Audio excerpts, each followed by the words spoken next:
Hey there, guys. So, capitalism breeds ableism. I think it's always going to be around, but it really maxes out how we treat each other in this capitalist system, and how we treat each other horribly, and how we look at each other as the problem. In the working class, we see each other as the reason for all of our problems. You don't work hard enough. You're not making enough money because it's your fault.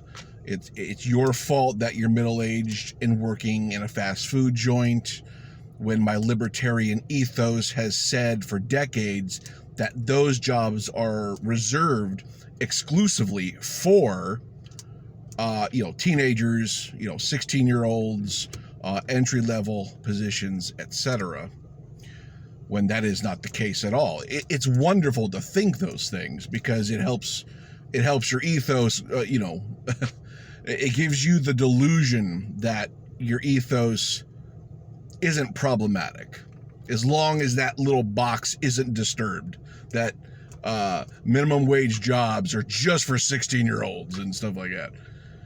When the reality is, in 2021, I think the average age for a fast food worker is 39 years old.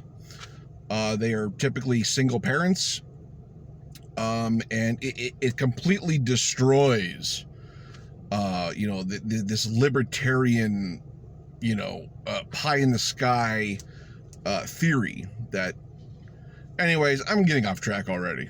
The whole point of this video, this whole point is that it's not each other's fault that the world we live in is horrible.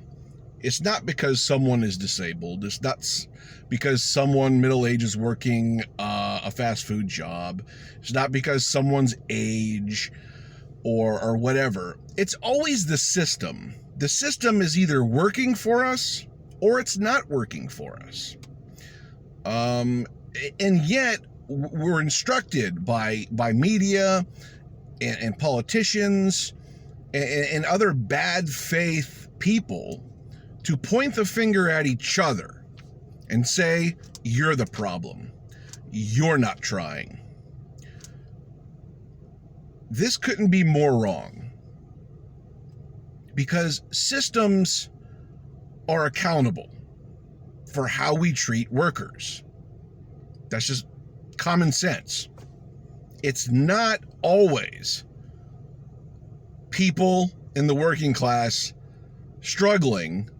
That's not exclusively their own problem. It's because of certain standards and the lack thereof of worker standards. Right now, as of 2020, only 10% of the workforce is in a union. That's like cut in half from 1983, where it was 20%. We have no representation anymore. No one's fighting for better standards. Nobody is fighting for better wages anymore. No politicians are for it. Joe Biden isn't for it. Donald Trump isn't for it. No one in the establishment is for it, except for a handful of progressives like Bernie Sanders and, AOC and, Justice Democrats and whatnot. Man, it's not enough.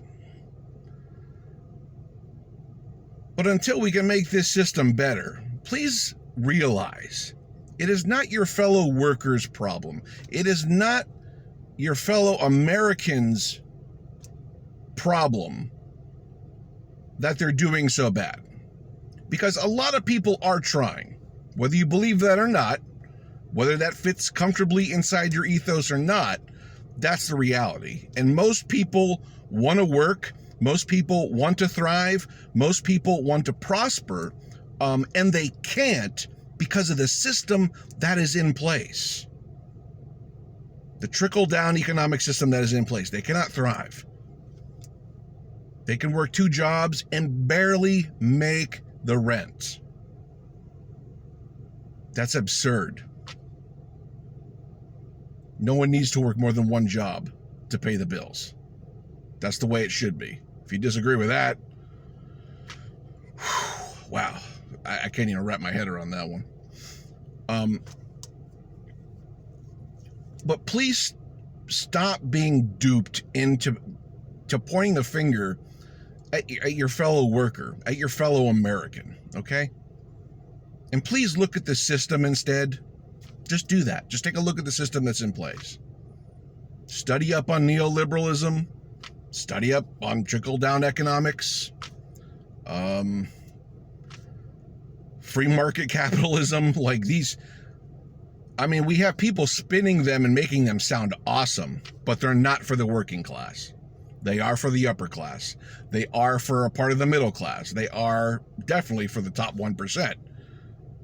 But for the bottom of the socioeconomic class in this country, we're suffering. And it's not our fault. I'm not pointing my finger at anybody for my lot in life. I'm pointing my finger at the system and saying it isn't working for us.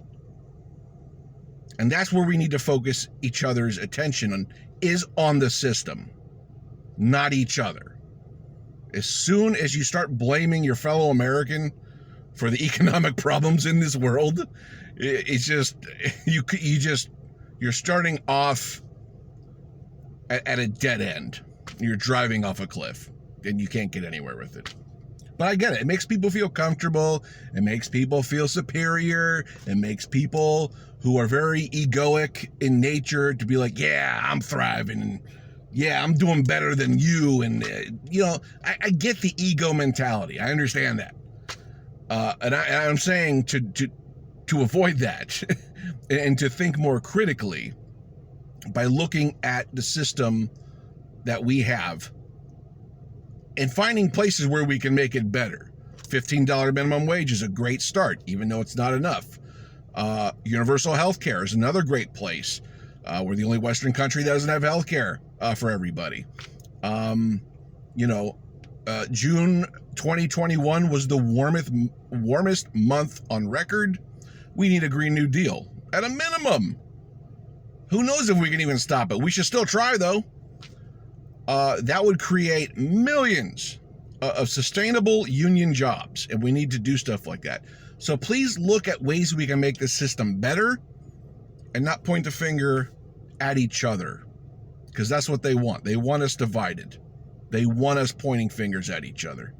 Don't let them win.